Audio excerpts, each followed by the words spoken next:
Good evening. I'm Council President Joel Wax, and I want to welcome all of you here tonight to our special meeting in the 14th Council District. Buenas noches.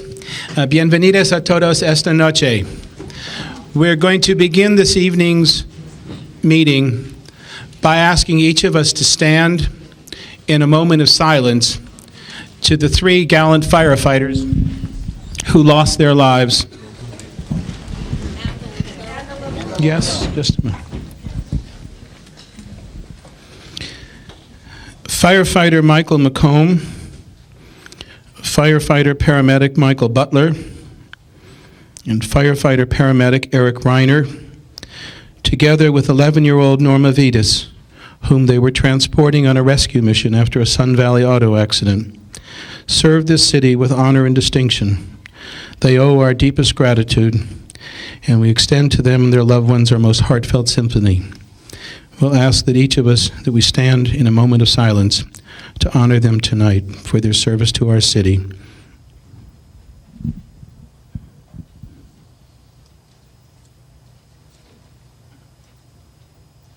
Thank you.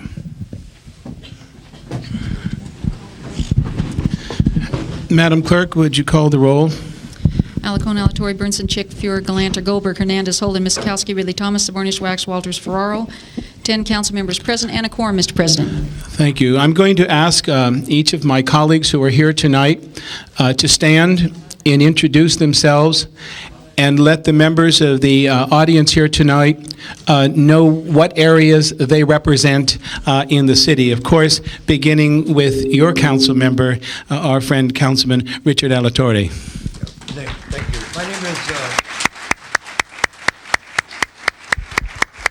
My name is Councilman Richard Alatorre, and I represent, obviously, Boyle Heights, where we are at tonight. I represent the communities of El Sereno, Highland Park, part of downtown Los Angeles, and of course, Eagle Rock, community I happen to live in. Not Chatsworth, but once again, thank you.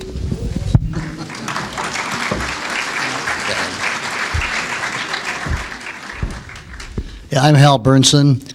I represent the 12th Councilmanic District, which is the northwest part of the San Fernando Valley. Chatsworth, Northridge, Granada Hills, West Hills, North Hills, part of Sylmar and North Hills. But I must tell you, this is familiar ground. I graduated from Roosevelt, Hollenbeck, and Sheridan Street School, so this is a trip back home for me.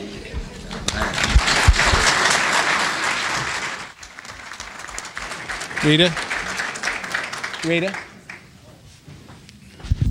We're out of alphabetical order. I'm Rita Walters. I represent the 9th Council District, which is most of downtown and the eastern portion of South Central.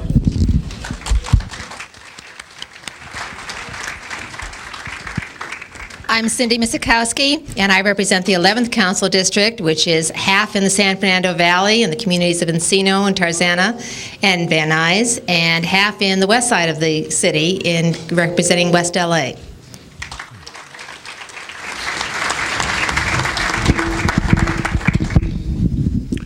I'm Councilman Mike Hernandez. Soy Mike Hernandez, and I represent the communities that are your neighbors. Represento sus vecinos in the communities of Lincoln Heights, Highland Park, Mount Washington, Cypress Park, part of Echo Park, Chinatown, Westlake, Pico Union, and Hoover Adams. Doesn't mean smaller neighborhoods. Muchas gracias.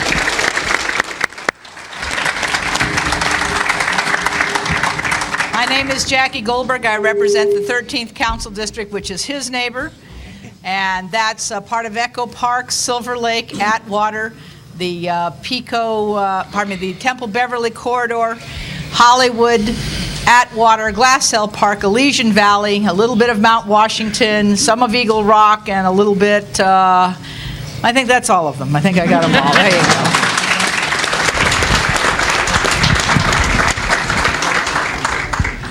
I'm Ruth Galanter. I represent the 6th Councilmanic District, which is way on the other side of the city. It includes Venice Beach, which I know many people from everywhere visit. It includes Los Angeles International Airport and the communities of Venice, Mar Vista, Del Rey, Westchester, Playa del Rey, I got Mar Vista, West LA, part of Cheviot Hills, and part of Crenshaw.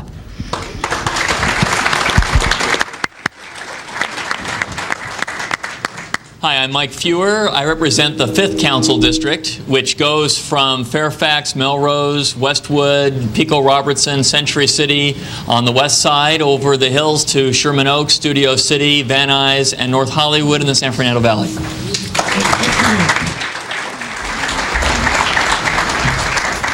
Hi, I'm Councilmember Laura Chick. I'm very pleased to be here. I represent the far west San Fernando Valley, Woodland Hills, West Hills, Canoga Park, Winnetka, Reseda, parts of Van Nuys, parts of Tarzana, and parts of Encino.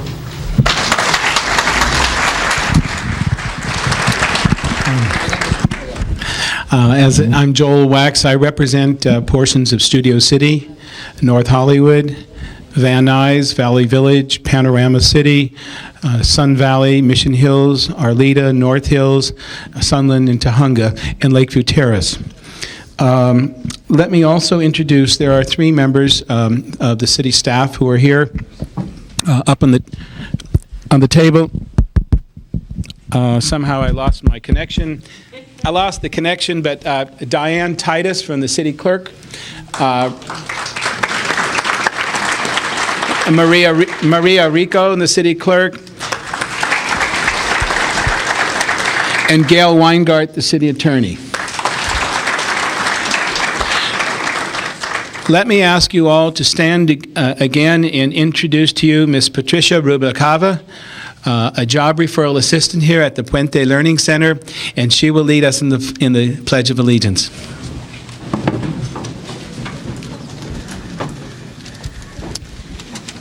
I pledge allegiance to the flag of the United States of America and to the republic for which it stands, one nation, under God, indivisible, with liberty and justice for all.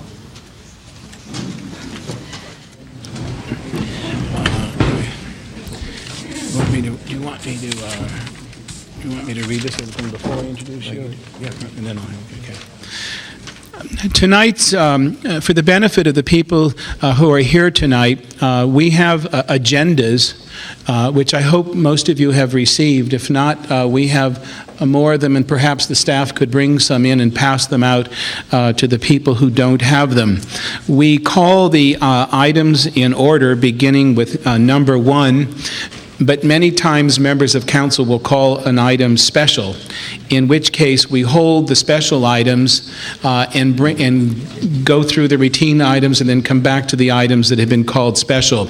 If there's anyone here tonight who wishes to speak on any particular agenda item, we have speaker cards which look like this. And again, if anyone would want to speak on any particular item, I would ask the staff to raise your hand, and the staff will give you a card to speak on a particular item. Also, at the end of the meeting, we will have additional time for people to speak on any public comment on any item of importance to the city that they wish to address the council on. That will be at the end of the meeting. Before we go through the regular council agenda, I want to reintroduce to you again your councilman, Councilman Alatorre, who has some special remarks to make. Thank you very much. Let me begin by taking this opportunity to thank all of you for being here this evening. To the students of Puente Learning Center, this is an opportunity for you to see how city government, municipal government happens to operate. I wanted to pay a special thanks to a woman that I've had the privilege of knowing for a few years, many years. You know, I saw Puente Learning Center begin, small office in Boyle Heights on First Street, to get to the position that it's at now, probably one of the finest literacy program learning centers there is for students as well, whether they be young or whether they be adults. But this center has given the opportunity for hundreds upon hundreds of students every day that are interested in a better day, a better opportunity, something better for their family, this center has given them the opportunity to work, to learn, and to compete in this particular great society that we live in. And without Sister Jenny, I want to pay a special thanks to her, to Amy Knoll, to Manny Fernandez, and also to the city staff and to my staff that is around the room. I wanted to pay special thanks to them all for helping to make this meeting possible, to making sure that all of the arrangements were made, and special thanks to them.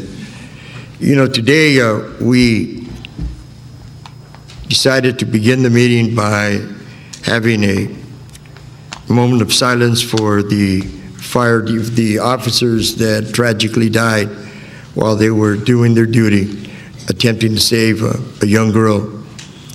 About 10 o'clock this morning, we had a press conference here in Boyle Heights in an attempt to try and get some movement on a tragic case that happened not too far from here, where a young 20-year-old boy that was visiting his girlfriend, going to college and the like, was shot tragically. And it's already been about 4 months since that tragic occurrence, and yet we have not been able to have any luck in solving the case. The City Council passed a motion that I introduced to offer a reward for anybody that might know or have any information that would lead to the apprehension and prosecution of the individual or individuals that were involved in it. I guess the reason it's tragic is because I met for the first time his girlfriend, but also his boy, that he will never see. He never had the opportunity of seeing him born. His girlfriend is eventually going to have to tell her son, you know, why her father is not around. And the reason I bring this up is because more and more we're seeing incidents like this. This is not what Boyle Heights is all about. No, not at all. Because I've had the great privilege of representing this community for over 25 years. And you have given me that opportunity, that honor to represent you. And all we do is need some help because it's tragic because, you know, not just because of the family, which is enough, but when I saw this 3 or 4 month old child, you know, it was, I was just absolutely outraged because he was a nice young man, and unfortunately we'll never be able to see, you know, what he could have become, you know, because he would have, whatever he attempted to be, he would have been very successful at. You know, this city council is involved in a lot of things. And one of the things that obviously the city government is really all about, which is a government that happens to be, you know, closest to the people, is an attempt to get more people involved. Get more people involved and take pride at the government that we have, because I believe in the institution of the council. I think we have probably one of the best councils, even though we may have our differences. We may come from different parts, but the fact of the matter is you're not going to find a more dedicated group of men and women than the people that you see here today, that attempts to represent not only the interests of their community, as I do, but attempts to represent the best interests of the people of the city of Los Angeles. And we do this 3 days a week where we're in council, but the rest of the time, if we're not in council, we are somewhere in our respective parts of our district. And, you know, I just wanted to thank once again the members of the City Council for being here today at this great institution. And I wanted to, at this time, to commend somebody, and I'm going to ask him to step forward after I say a few words about him. You know, Sister Jenny, while she is the centerpiece of this particular center, You know, her success is predicated on the people and the staff that she has. And there is one individual that I wanted to acknowledge, an educator, a person that helps make this the institution, the great institution that it is dedicated, spends countless numbers of hours in his dedication to making the center operate, but more importantly, in providing education to the students that he has been doing this for many, many years.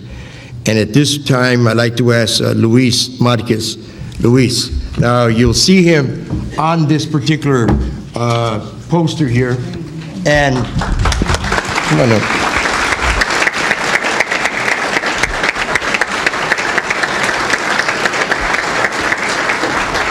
And as Sister Jenny, and as all of us, we all take credit for all the beautiful things that our employees do, and we'll blame them whenever they don't do the right thing.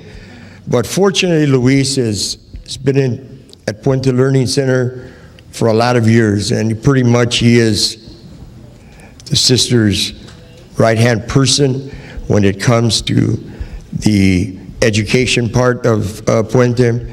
And you can see him here on Saturdays, on Sundays, helping to raise money. A better teacher you're never going to find.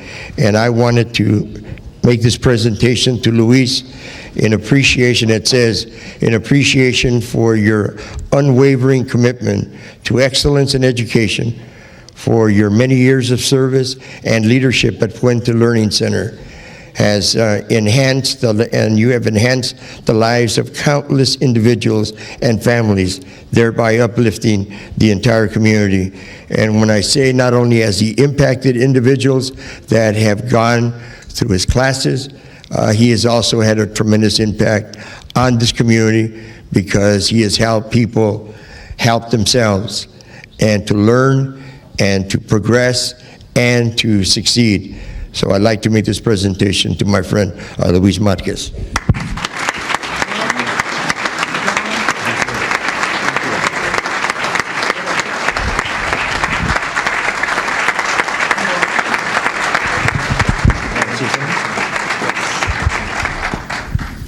Thank you so much. This is a very humbling experience and moment.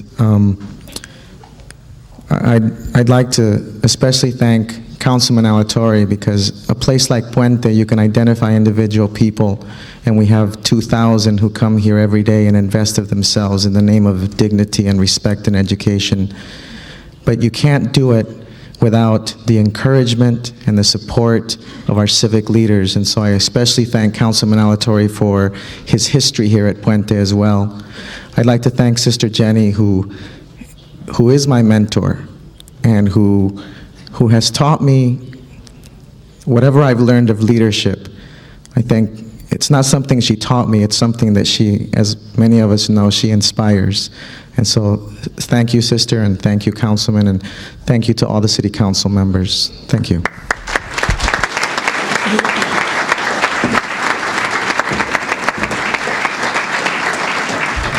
And for the people that, obviously everybody that's a student at Puente knows who Sister Jenny is, but for anybody that doesn't, let me introduce to you the brainchild of Puente.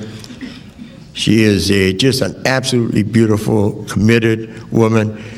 You're never going to find, I mean, this building is as a result of the tenacious fundraising of Sister Jenny. She started this program in a small operation. She has made it what it is through her perseverance, her ability to raise money, and to receive the national acclaim that this center has received. And I thank you very much, Sister Jenny, for everything that you have done for our community.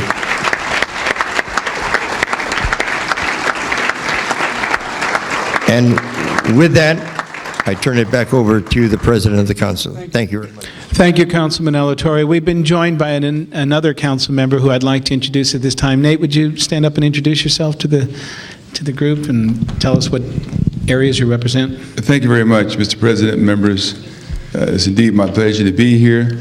I represent the 10th Council District, Some of the communities included in the 10th is Fremont Park Place, Lafayette Square, Windsor Village area, the Leimert Park area.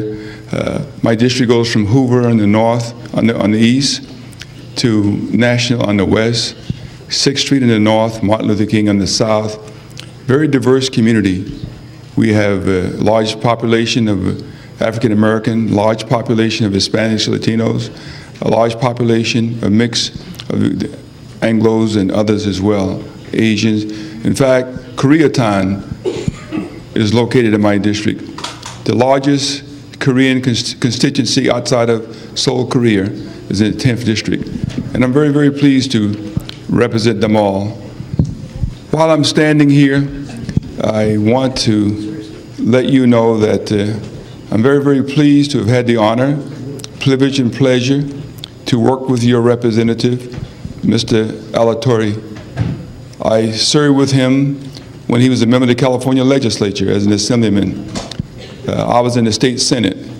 He was in the lower house, but that's all right.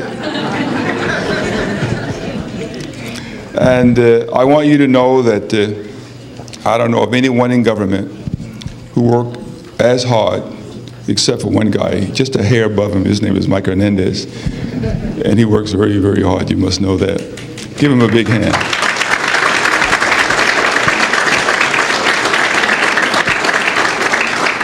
Mike Hernandez is a very tough hombre, and I got to tell you, they both, as a team, represent the districts very, very well.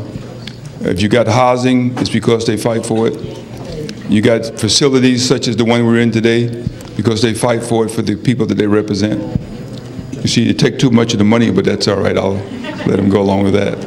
But I want you to know that they stand behind you 100%. You can't say enough about elected officials, especially when they represent you well, when you're not looking. And I want to say it about these two guys here. Give them a big hand. Thank you very much. Thank you, Councilman Holden.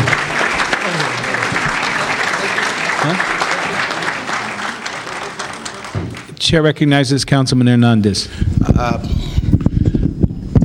I don't know, Sister Jenny, could you raise your hand a second? I just want everybody to recognize she's a pretty phenomenal woman, but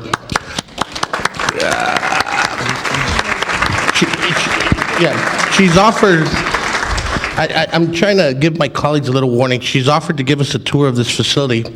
And I want you to know, when I first met her, she'd been trying to get me to come to the Puente Learning Center for about 6 months, and I showed up, and they had all the trailers, and she told me about the building they were going to build. And the reality was, at the time, they had no assets. What they had was a lot of friends. One of those friends, of course, being Councilman Alatorre, as well as Mayor Richard Riordan. And she said she was going to build this building. And the only thing she had to show for it was the staff that was dedicated and the students that were attending the programs. And she basically has accomplished this task. They've already paid off the note, and the building is built. Part of that was with a little help from the city. Now, the reason I wanted to mention then we should take the tour is, as we were having dinner upstairs, she mentioned to me, and I think she just gave us fair warning, that they're getting ready to build another building in South Central. And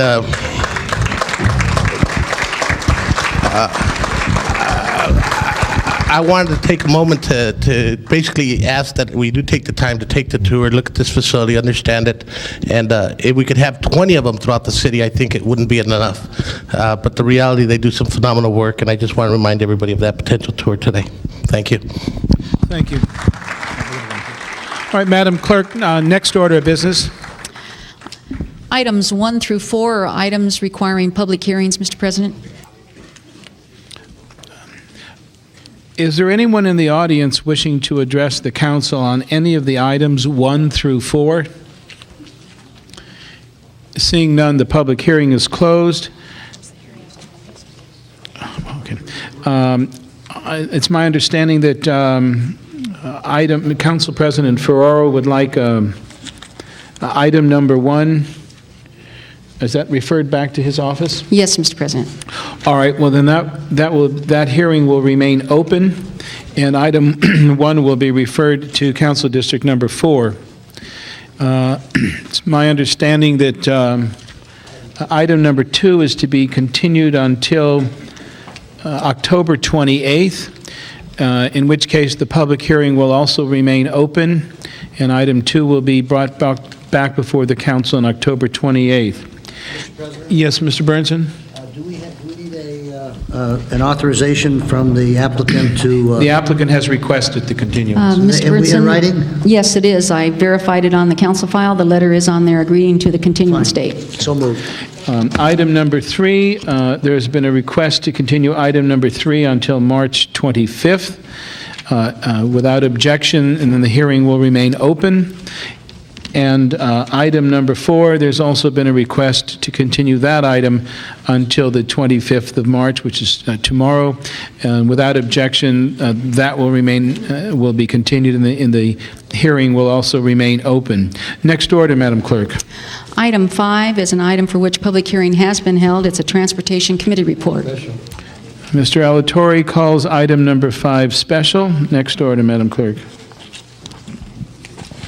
Items 6 through 21 are items for which public hearings have not been held. All right. There have been requests by a number of people to speak on item number 7, so that will be called special. Are there any other specials, members of council, first on items 6 through 21? 6 through 21, any specials? Councilmember Misakowski would like item 8, the entire matter continued to April 24th. Without objection, item number 8 will be continued until April 24th. April 24th.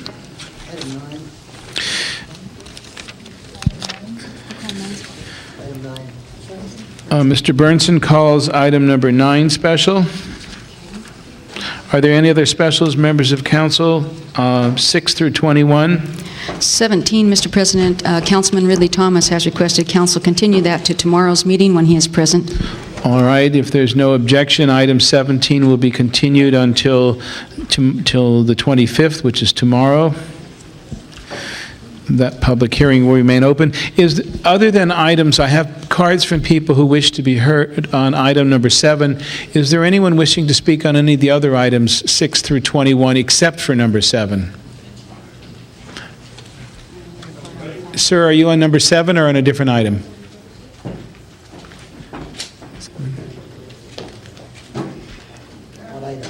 Okay. Siete? Okay. Okay. We'll take his card. Then open the roll, members of council. Excuse me. Who's had their hand up, Ms. Walters? Also, item number 7? 8? Okay. It was continued to April 24th. Okay, but we're going to reopen item number 8 and let the gentleman speak when the time comes because he's here now. So item 8 will be special. Then open the roll on item number 6, number 10, 11, 12, 13, 14, 15, 16 forthwith, 18 forthwith, 19, 20 forthwith, 21. Close the roll on those items. Would you like me to call the roll, Mr. President? Yes, Madam Clerk. Alatorre, Burnson, Chick, Fuhrer, Galanter, Goldberg, Hernandez, Holden, Misakowski, Wax, Walters. 11 ayes. Those are approved. Next order, Madam Clerk. Item 5 called special by Councilmember Alatorre. Item 5 was called special by Councilman Alatorre. Chair recognizes Councilman Alatorre. Could I have a report? Is the Department of Transportation here? Staff present on item number 5?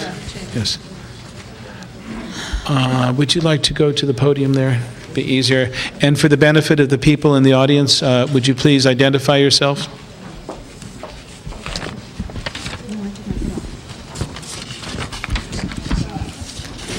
Good evening. My name is James Okazaki. I'm the Chief of Transit for the City of LA Department of Transportation. Councilman, you call this item special, and I'd like to introduce this particular project. We had a public hearing in Transportation Committee about a month ago. This is a contract amendment for the operation of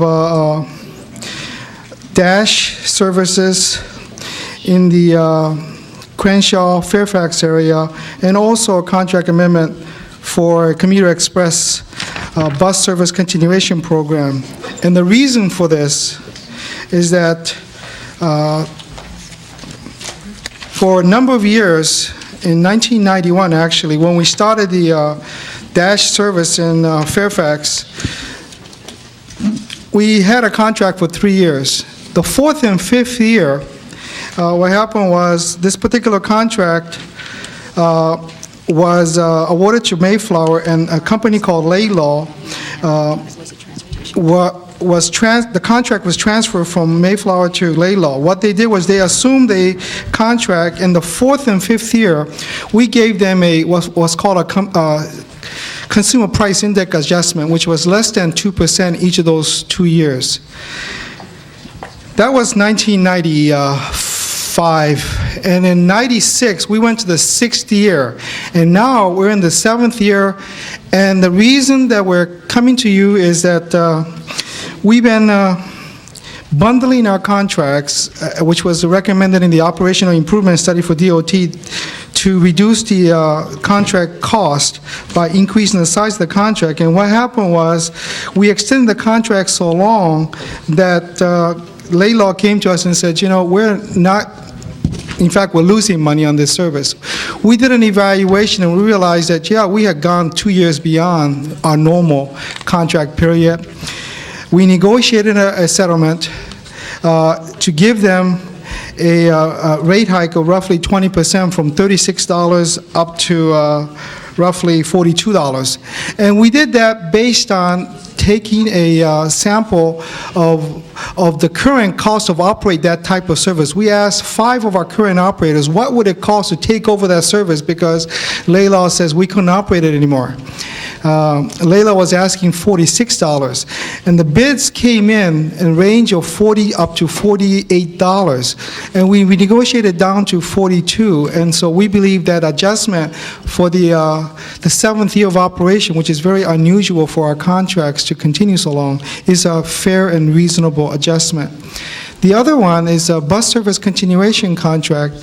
This is also in its fifth year, and what happened was, because the contract also was extended for the fifth year, we had an unusual wear and tear on our old buses that we purchased in 1986. They have about a 10 to 12 year life. What happened was that they had a major engine rebuild and transmission work.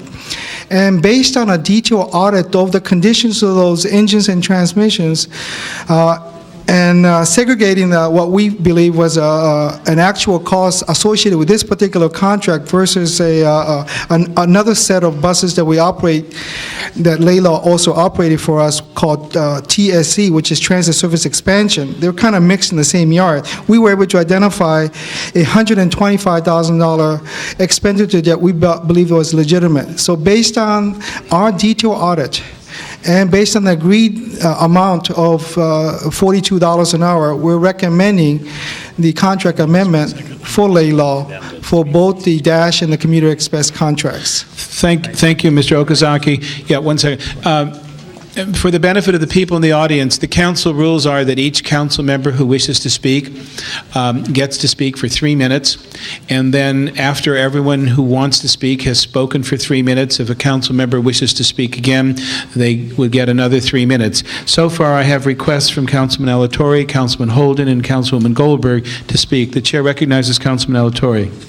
See, I don't want to, I think that, the efforts by, I believe it's probably Mr. Holden's district, I don't have a problem with that. What I'm interested in finding out is, I was just informed that one of the dashes that was, community dashes that was supposed to have been operational in, I believe it's at the end of this year, possibly is not going to be operational. It's supposed to be operational, I believe, in June. And that was what the department had told me. Now, I hear now that it may not be operational in June, but that there were some problems and it possibly isn't going to be until 99, which is unacceptable. You know, I don't want, because the fact that we didn't negotiate a contract with Laidlaw, you know, in a timely manner has increased the amount of money, which is justifiable. I understand that.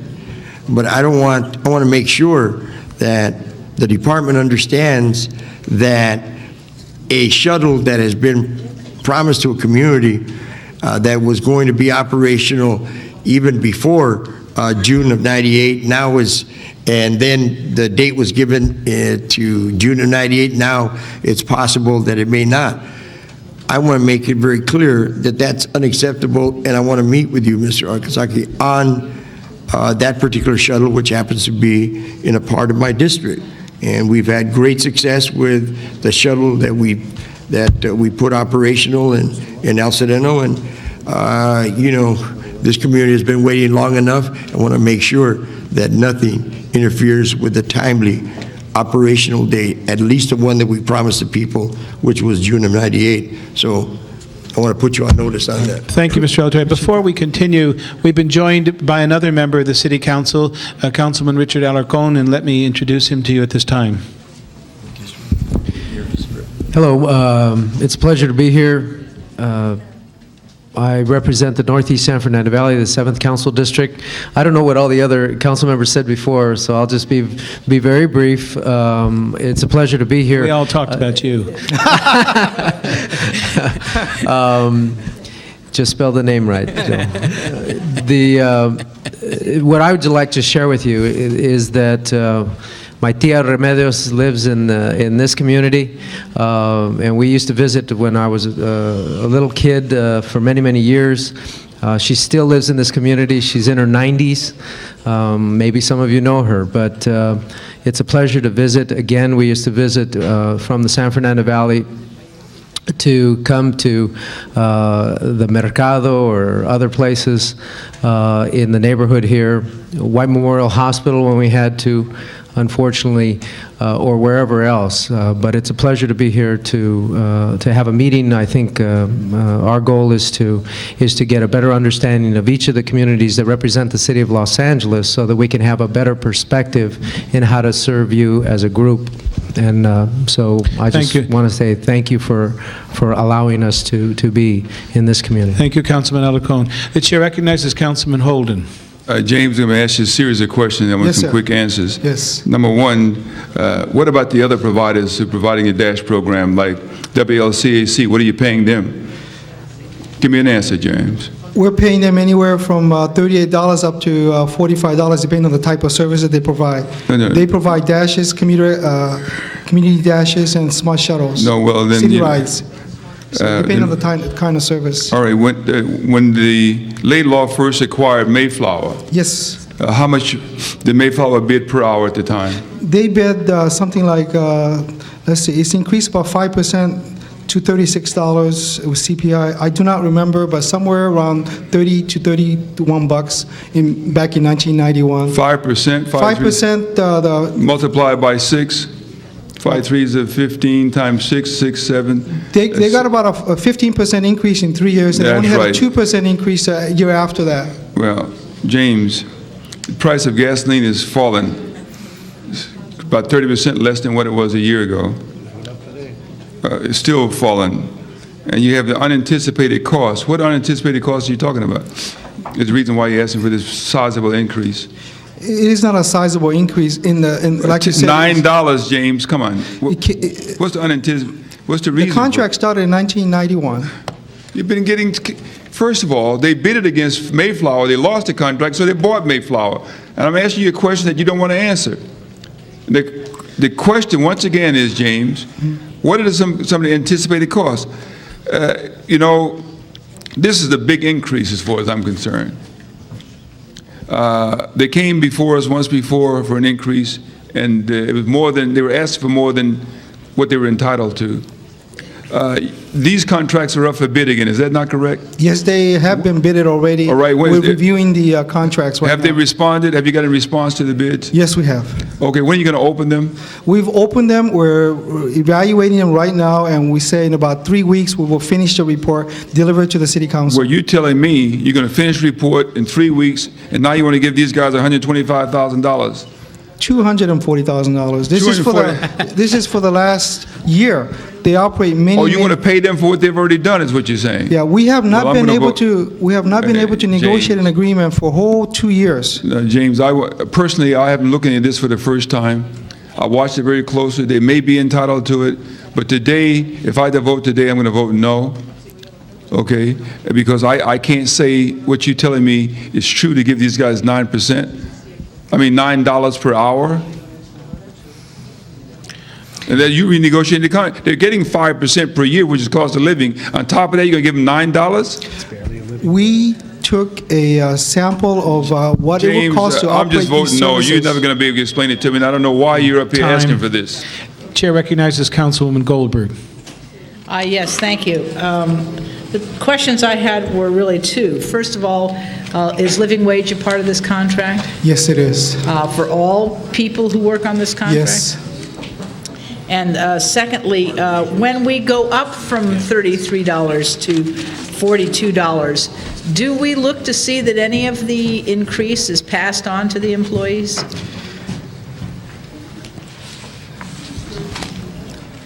In this case, no. But it was from 36 up to 42. I'm just But reading. they asked The for report- 46, by the Okay, way. Okay. No, I'm just saying the report here says 33, that's why, in the agenda. I'm just reading it from there. It says from 3361 to 42, effective March 14. That's something I am beginning to look into. You know, that was really the beginning of where living wage came from, was when we found out that contractors who had renewable contracts were getting 3%, 4%, 5% a year COLAs, and had not changed the salary schedule of the employees in all the years they were getting the COLAs. So I would like to request that at least we make the inquiry. We have no legislation that requires them to pass it along, but I would appreciate it if the department would at least make the inquiry so that they know that this may be an area that we might want to be looking I at. appreciate that, and I will do that. But I do want to point out that the cost includes, as you know, facilities, insurance, and maintenance. No, I said costs. some of the increase. I didn't say dollar for dollar.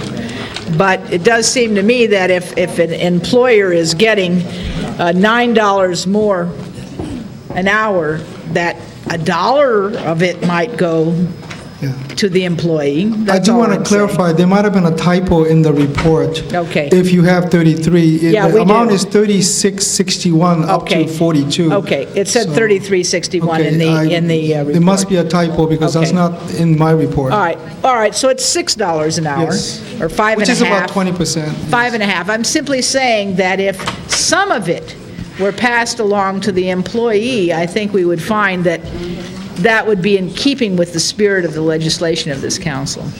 Thank you, Ms. Goldberg. The chair recognizes Councilman Burnson. Yeah, I just have a couple questions. We have allocated the money for the 2-year period. The contract wasn't renegotiated, and that money has been set aside, I presume. That is correct. This was Okay. anticipated cost. Okay, as part of the budget. James, please, I only have a certain amount of time. Now, the difference will come from what? From additional Prop A funds, or will any of this money have to come out of general fund money? Comes out of Prop AC. It'll all come out of Prop A funds, okay. Is it possible that, now being as some of these services of DASH intertwine with MTA, is it possible to recoup or get MTA to participate in any of the cost of the difference? Negative. Not possible? Not possible. Why is that? For example, the shuttle between Union Station and so forth in the downtown area? These are one of them is the what we call the community dashes in the Crenshaw area. 100% financed by city funds. Okay, And, so in other words, this does not relate at all to MTA? That is correct. That's what I'm asking you. Okay, very good. Thank you. Thank you, Mr. President. Members of council, there are two people who have requested to be heard with a written card, and let me, without objection, call Mr. Pat Moser and Mr. Erwin Rosenberg. Mr. Moser?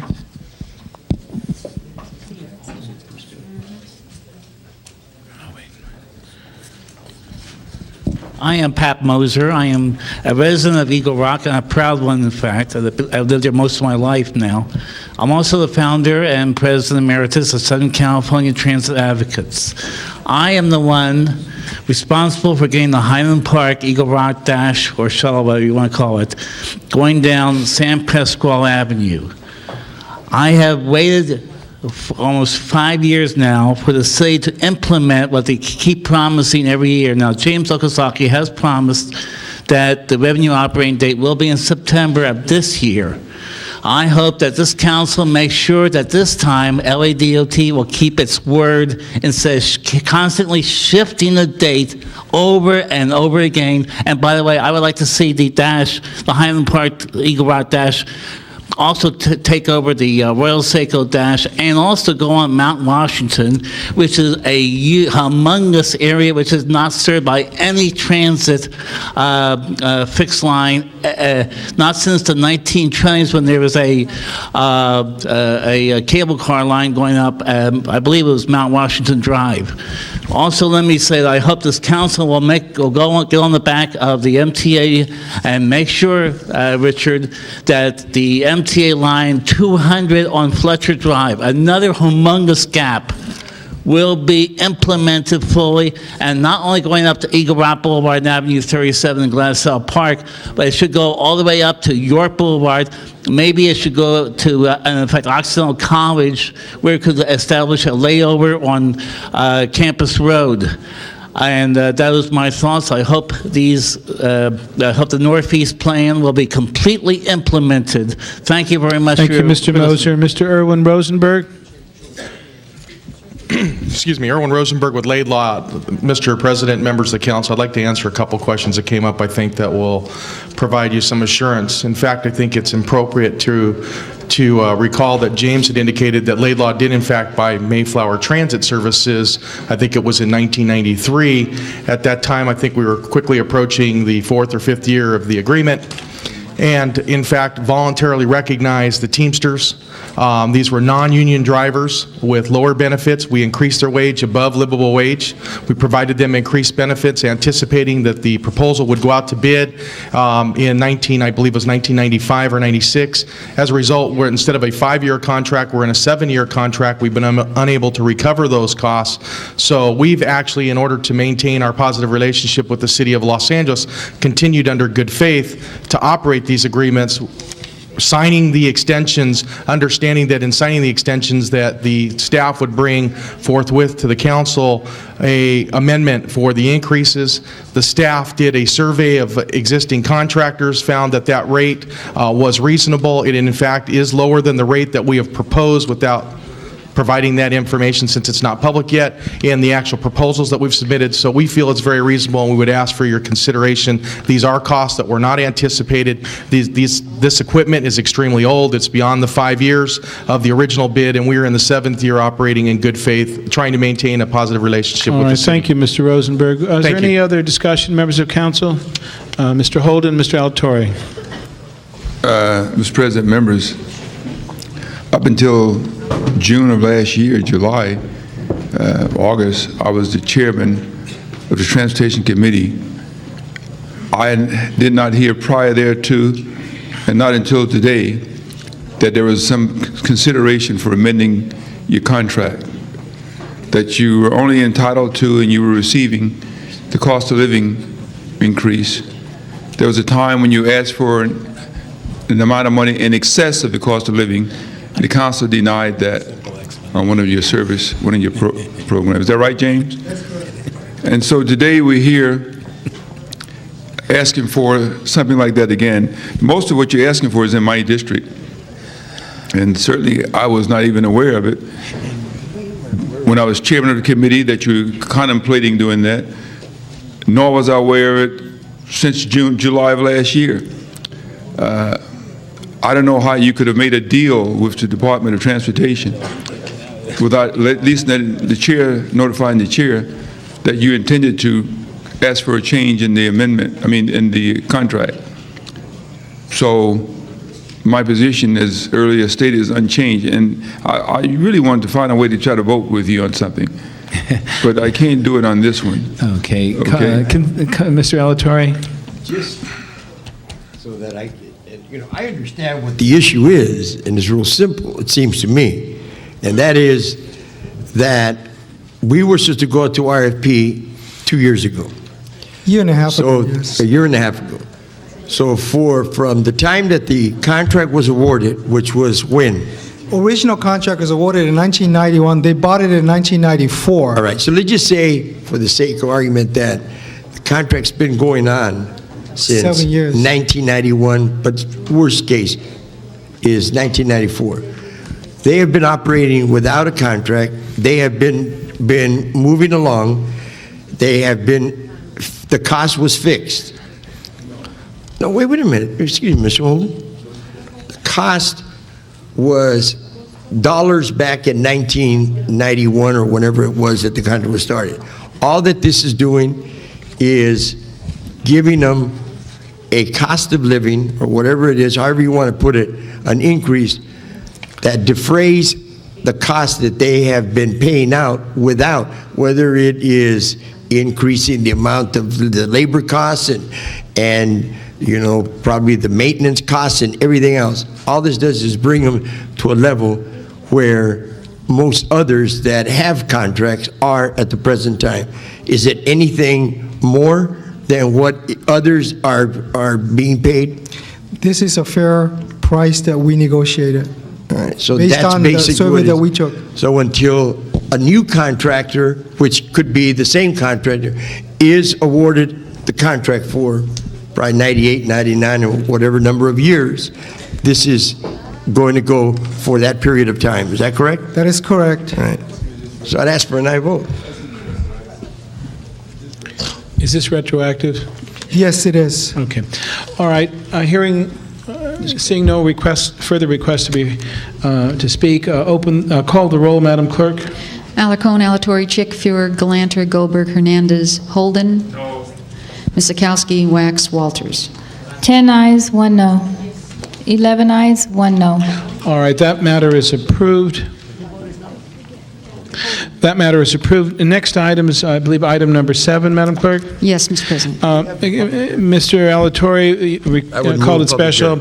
We have many people who wish to be heard. I'll call each of the people who have submitted cards on item 7, siete. Could we have, we can either have the public comment first and then have a report from the general manager who was here on an issue that I had called a hearing on as a result of some concern from some residents. So, what's your preference, Councilman I think, Alatorre? can we just have a brief report from the general manager, and then I'd like to go to public hearing right, for the people that came to speak on the issue.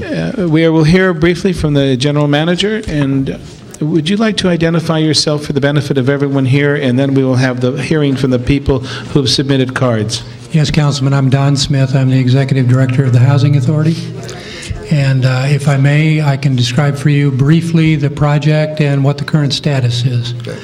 Just west of here and down below the freeway, stretching for half a mile in each direction from where Mission intersects with the freeway all the way to 6th Street and Eagle, is a almost 1,300 unit concentration of public housing, the largest concentration of public housing in the western United States.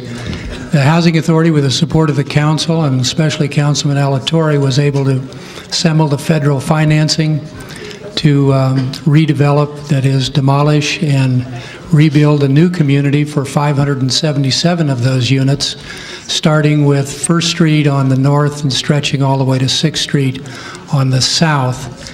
That would take 577 public housing units and demolish them in phases and build back 421 units, 280 units of townhouse construction at Pico Gardens, another 91 units of cluster and townhouse homes at Liso Extension, as well as a 60-unit senior complex. In addition to that, the Housing Authority received 216 certificates in order to assist people in terms of being relocated to private housing throughout the community. So there's actually a net increase of about 60 units of subsidized housing on behalf of the city as a result of this project. The current status of the project is that the first 148 units of construction at Pico Gardens have begun, and we expect to see the first product units come off the line in September to be occupied, and the first 148 units will be completed by the end of December.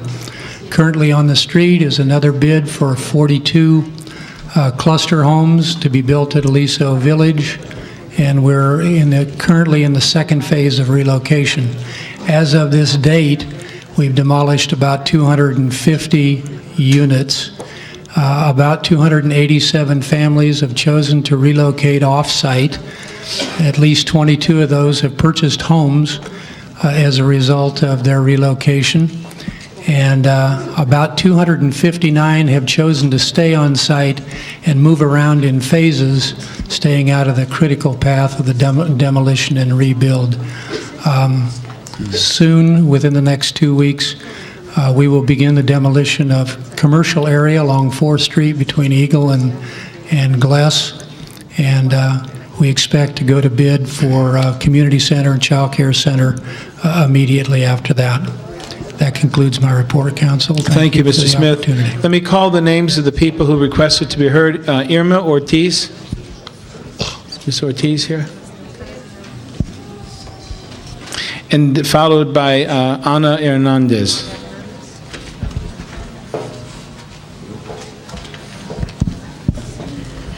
Good evening. Whoa, this is loud.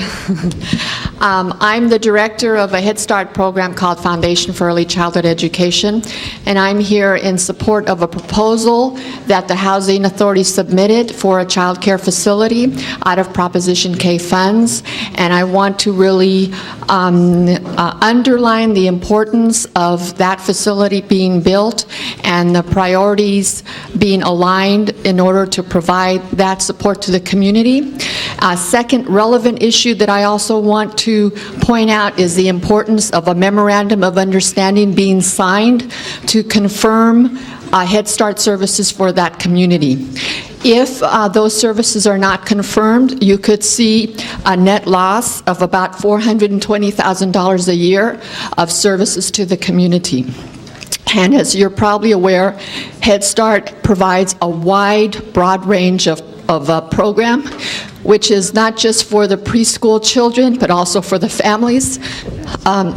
We provide a social service worker assigned to each family, and that worker is assigned to deal with a broad range of services, including connecting the families with training and employment programs, providing parenting and other kinds of educational workshops. We also use those monies to provide complete medical and dental services for children, and deal with special needs that come up, deal with referrals to counseling for a whole wide range of issues. It is of particular importance that these services get committed and go forward, especially in light of welfare reform and the importance of parents having child care. Thank you. Thank you very much. Ana Hernandez, followed by Laura Serrano. Ms. Hernandez here?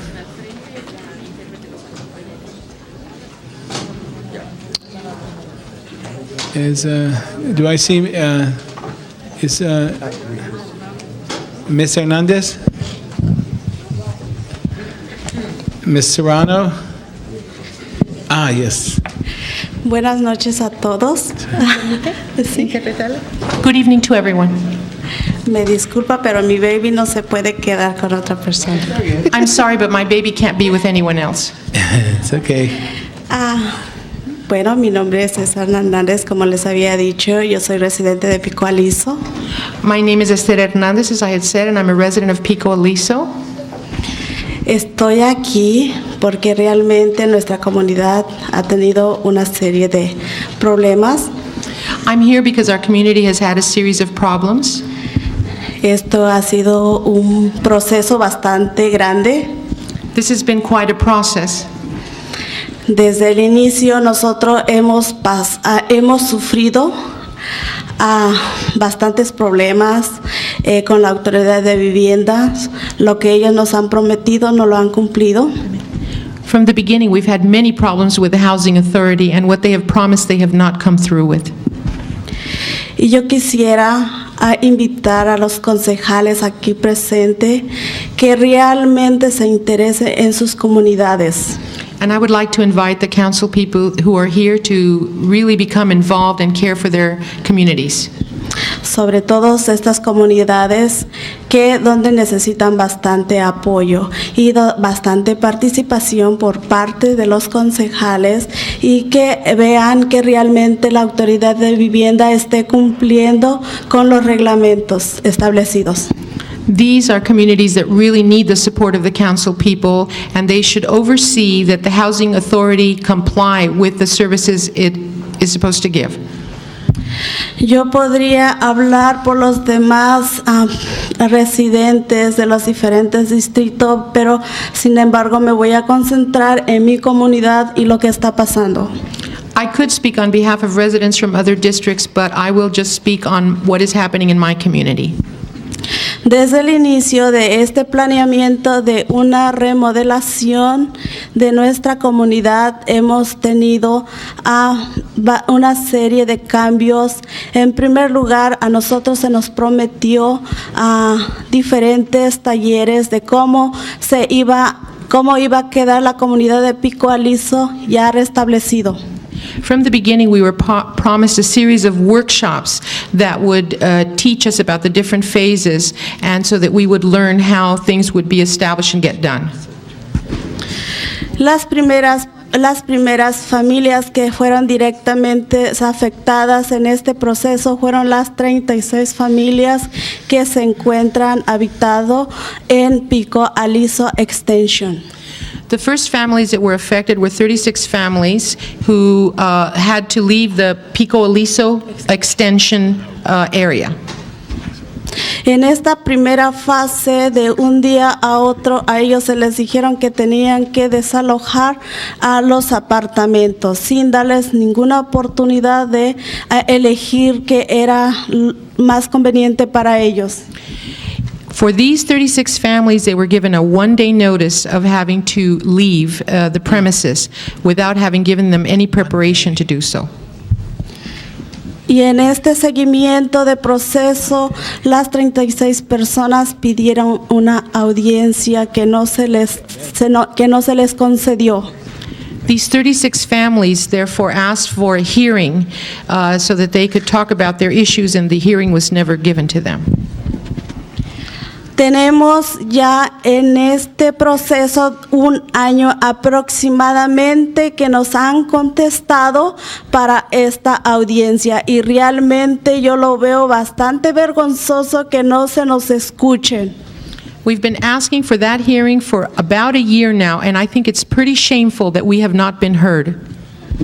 Yo creo que nosotros como residentes de Pico Aliso merecemos respeto por parte de la autoridad de vivienda. Recuerdo que la primera ocasión que nosotros nos presentamos y planteamos nuestro problema con los comisionados, fuimos tratados bastante mal. I think that we people from Pico Aliso deserve respect, and I would say, and I would recall, that the time that we did come before the Housing Authority, we were treated pretty shabbily.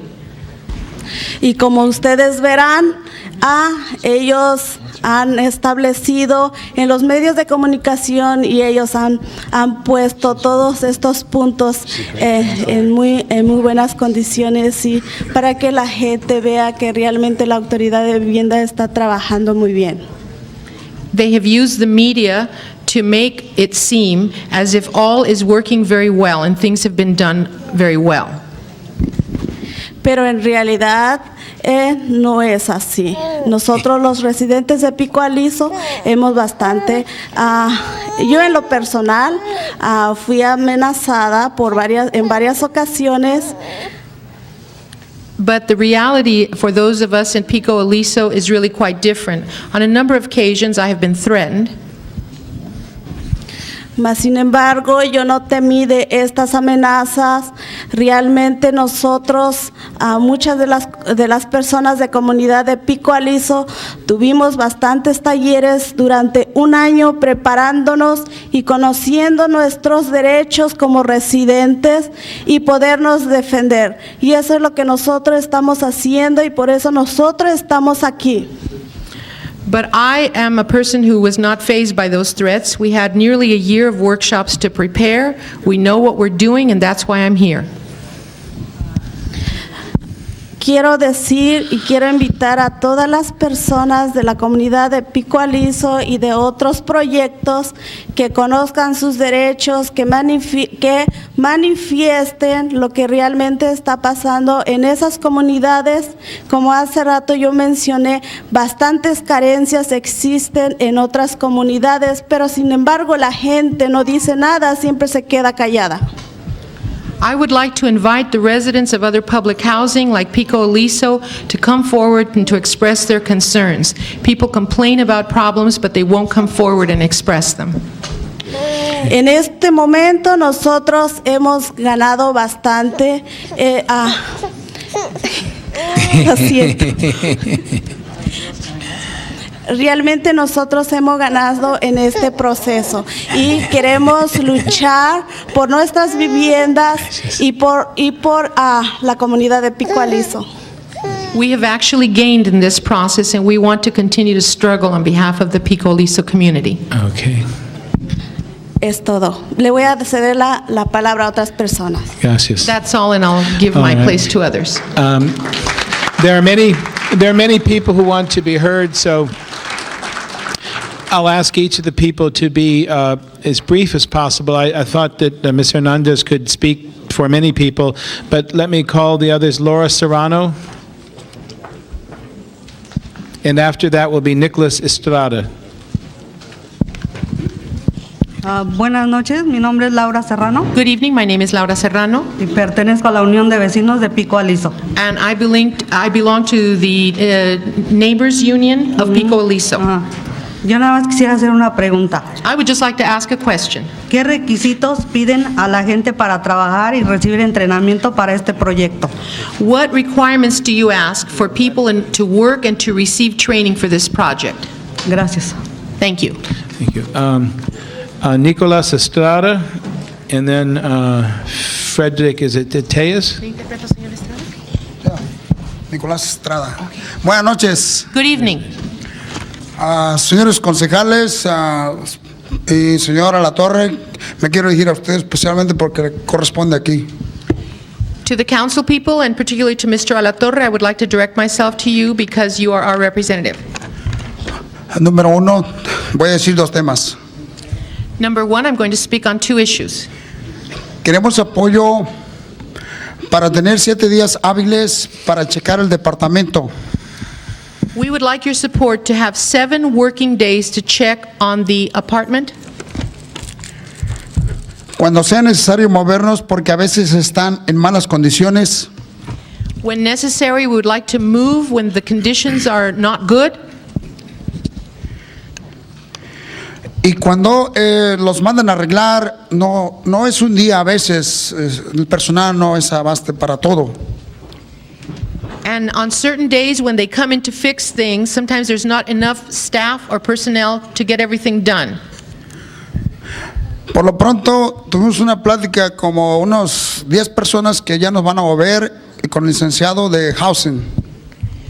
About 10 of us who are going to be moved had a chat with an attorney from the housing department. Y nos concedió 2 días y todavía de mala gana. And he only gave us 2 days, and he was in a pretty bad mood about it. Okay. Sí. Eso es para usted, que nos dé apoyo a que se logre, que nos den 7 días hábiles, excuse me. So this is what I'm asking you. We need 7 working days. Ay, por favor. Please. Ahora es una pregunta para el señor Dance, mira aquí presente. ¿Qué va a pasar cuando los empleados que agarraron de aquí del Pico Aliso, al terminar la demolición, ¿les van a dar trabajo en otros lados o nomás aquí se acabó todo? Es pregunta para el señor Dan Smith. Gracias, Nicolás Estrada. This is a question for Mr. Dan Smith. For those people who were employed during the reconstruction period, are they going to still have work? This is a question for Dan Smith. Thank you. Okay, thank you. Can he respond? Mr. Smith, can you briefly respond to that? Do you have a reply? Or do it at the end. Do it at the end. On Briefly. Senor Estrada's question? Yes. Yes, the persons employed in construction under MOUs between the Housing Authority and the union will be indentured, and they will be employed where possible in our Kumbaya Construction Company and be available out of the hiring hall. Okay, thank you. Mr. Tejas? And then followed by... Yeah. No, that was a half yes and half no. Mr. Alatorre will respond to that also later. Go ahead, Mr. Tejas. My name is Pedro Tejas. I'm a resident of Pico Gardens. My question is, in addition to the $50 million grant for Pico Aliso, how much more is needed to complete the project and for what? By when do you need it? How do you plan on raising it and from what sources? You mentioned at a previous meeting that they were looking for an investor to build a senior citizen complex in the Pico Garden extension. Have you found this investor? If so, who is it? Thank you very much. I think we'll get the responses at the end to all the questions. Diana Tejas?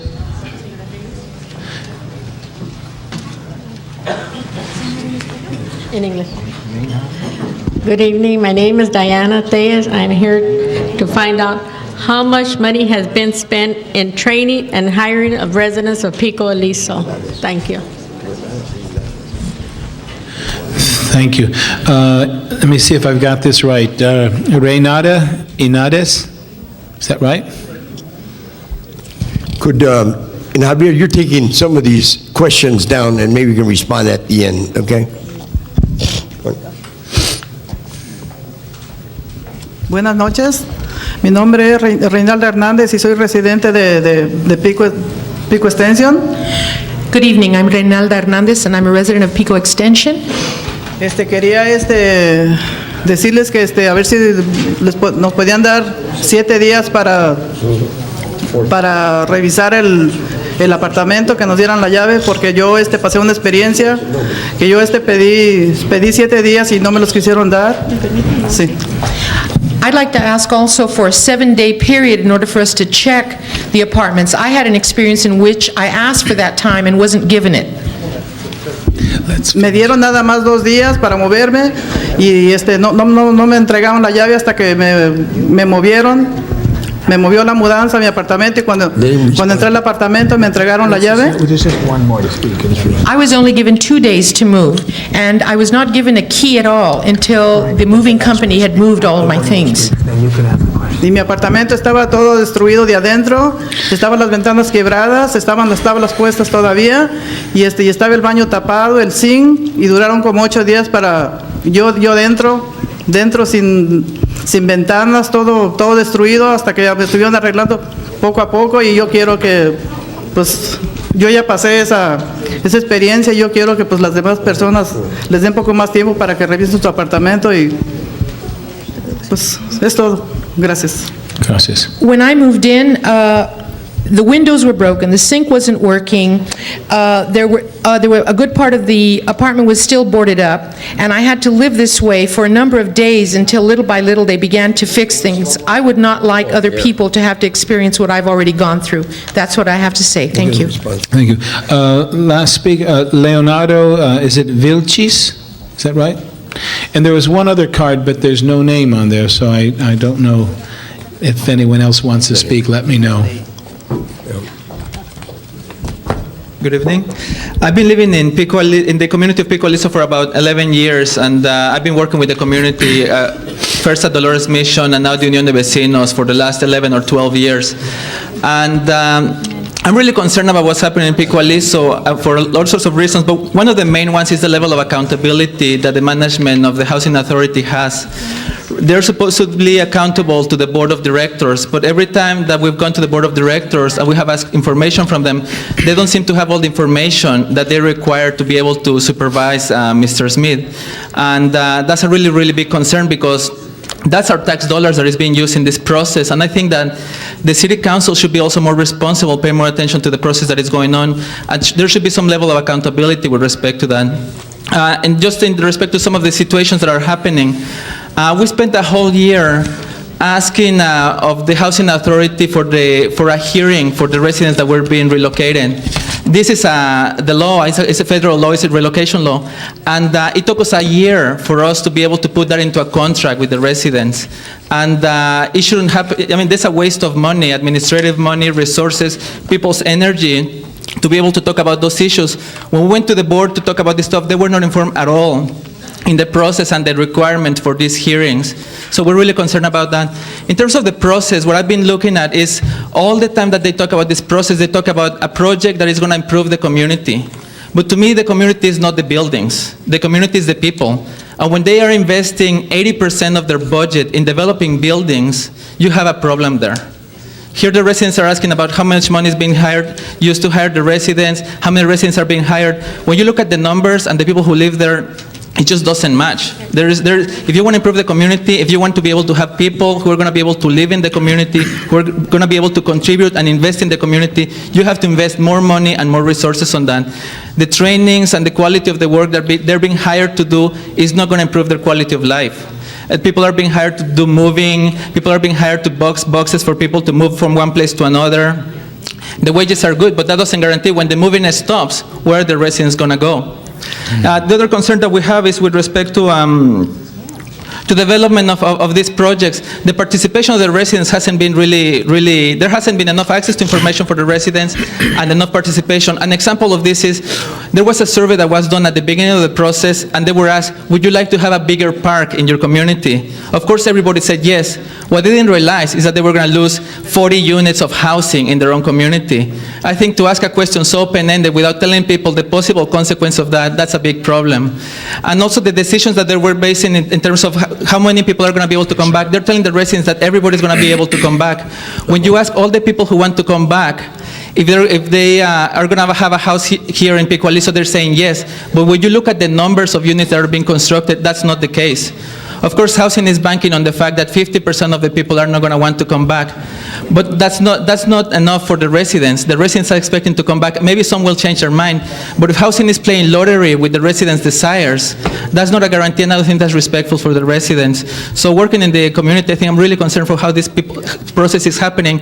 And the lack of accountability, there is nobody who can tell Mr. Smith, you know, there's these concerns, what are we going to do about it? Because the people who are supposedly supervising him don't have all the information. 2 of the board members already resigned, and we don't know what's going to happen with the other people who are there. So that's all I wanted to say. Thank you. Thank you very much. That completes the public hearing. The chair recognizes Councilman Alatorre. Could I, Mike, I got you next. maybe either Don or Javier, if you can step forward. And what I'd like you to do, and let's just begin with the one that's the most obvious, and that is on inspection of properties, and whether in fact, as they are saying, that they only have 1 day to look at or inspect the property, I guess, that they are moving into, and why it is that they are given so little time before relocation takes place. That's number one. Now, I think Javier took down the other issues that have been raised, but I'm also interested in the staff's report since the last public hearing on the issues that were raised by the residents. What has been done on those issues? And I'm also concerned about the Head Start program. And where are we on the memorandum of understanding on it? So why don't we take it? Well, I'll start with your last question first, Councilman. I'm meeting tomorrow with ECF, and we are working on a memorandum of understanding. They signed a memorandum of understanding with us when we made the Proposition K application for the additional funds. So they've been providing service there for many years. Yes. On the issue of relocation, I think it's important to understand that we're on very tight timelines. And as units become available, we need to relocate residents to those units. We follow a process where a resident's given a 30-day notice, and then at 7 days prior to the move, in that 30-day period, they're notified which unit they'll be moving to, and the unit is being prepared. And then 2 days in advance of the move, we conduct an inspection with the resident. We fix the unit up. We're spending on an average of about $1,000 to $1,200 per unit, repairing the units, making sure that they're in decent, safe, and sanitary condition. It is true that sometimes we leave the boards on the windows as we don't deliver appliances until someone is in there, because if we leave the units vacant for any length of time, we lose them to vandalism. Well, I'm going to have I'm going to have another hearing in the next several weeks, and I guess what concerns me, Don, is let's just say for the sake of argument that they inspect the property and they're expected to be in there in a day or so, and there is repairs to be made. How can those repairs be made if it takes longer than a day to make those repairs? Then these people are out of luck. And it seems to me that somewhere, 1 day or 2 days is not enough. We'll start with that. But there has to be, I understand the time frame that we're talking about, and I know you're under a tight time frame, but we're talking about people being dislocated and relocated, right? Especially to units that they haven't been, that they never lived in before, and it seems to me at a minimum, we should talk about livability and make sure that we're providing that. Because here we are as a city, we're criticizing, quote, slum landlords, and we have been accused of being the biggest slum landlord. Now, I don't think that necessarily that's totally great, but if you ask the people, at least some of them that testified, and some of them that contact my office, that's what they accuse us of. And if we're not providing the basic repair for those units in a timely manner and giving you guys the opportunity to repair some of the things that might not be working, how are they going to think any different of us? That's what the issue to me is. But I don't want to belabor that point, because we're going to discuss it a little bit more at a hearing we're going to have. But I just tell you that we got to do something. There's got to be more. If we expect them to look at the unit and 24 hours later they're supposed to move in, and especially if they got boarded, if it's boarded up and everything else, but more importantly, if the toilets don't work or the sinks don't work, something like those things, if those things are happening, we're not saying, that's not saying a lot about us. All right, Chair recognizes Councilman Hernandez. I'm asking myself, what would happen if you were under rent control and our housing department was overseeing these changes? How would they be approaching it? And when I'm asking the questions, I take it the 7 days is people who are being relocated. Correct. And what we're hearing on that site. They're moving to another site on site. On site. Right? And those units are not, still need repairs. Those units are being repaired as the notices are given, and I have very few instances where the units have not been ready when they're ready to inspect. Mr. I don't want to, for some reason, everybody behind you is going like this when you talk. Right. I think the proof of the pudding is there's substantial support in the community on a widespread basis. There are over 259 I'm asking the questions if you families don't there. mind. I'm asking the question. I'm just asking questions right now. I'm trying to get some answers. I just think that there is some people who disagree with what you just said who happen to live in those units. Correct. Okay. The second question I had was, what kind of apprenticeship agreements do you have with the unions that'll be working on the project or the contractors? We have memorandums of understanding with all the major crafts unions. And what percentage of people will be entering apprenticeship programs? For example, in the 148-unit construction project that has begun, there will be 19 apprentice trainees who are in the apprenticeable trades. What percentage? Well, the percentage is somewhere around 10 to 12% of the total dollars spent on the project for labor. Okay. And that's at prevailing wage. Okay. Davis-Bacon. Have you seen the city agreements recently that the Community Development Department's been working out with the LA Arena or the Alameda Corridor? No, I haven't, but I would suspect they're modeled on ours. We've had them for quite some time. Well, we're looking at 22%. Right. And I'm just asking if you've seen them because No, I there's haven't. a pre-apprenticeship and an apprenticeship program. They're set aside for basically those programs. The unions have agreed to them, but we also know the names of the students who are entering the programs. Correct. They've worked very closely. And again, I just wanted to know if you have a program that's modeled after that, or are you trying to redesign a wheel? Or Well, we've been doing this for about 3 years, and last year, in the year of 1997, 372 residents throughout the Housing Authority were employed in these capacities. Okay, now that's throughout the Housing Authority? Throughout the Housing Authority. Okay. How many residents total in the Housing Authority? Because I heard 1,300 units just in Pico Aliso. That's Pico Aliso and Aliso Village. There's a total of 8,000 units, roughly 24,000 residents. Okay. And then the third question I want to ask about Foundation Head Start. What was the result of their Proposition K application with the city? Well, the Proposition K application was on I believe on the B list, and it fell out in the VNOC process and is now on the alternate list. So what happens if they don't get Prop K funding? Okay. Well, we'll have to try and assemble the funding in some other way. Time. Okay. Chair recognizes Councilman Goldberg. I want to understand the process, if I might, so take me through it. I'm a resident, and my unit is going to be fixed up, and you give me a 30-day notice that says that 30 days from today I'm to move. Is that correct? That's correct, Councilman. Okay. Now, what's the 7-day part of that?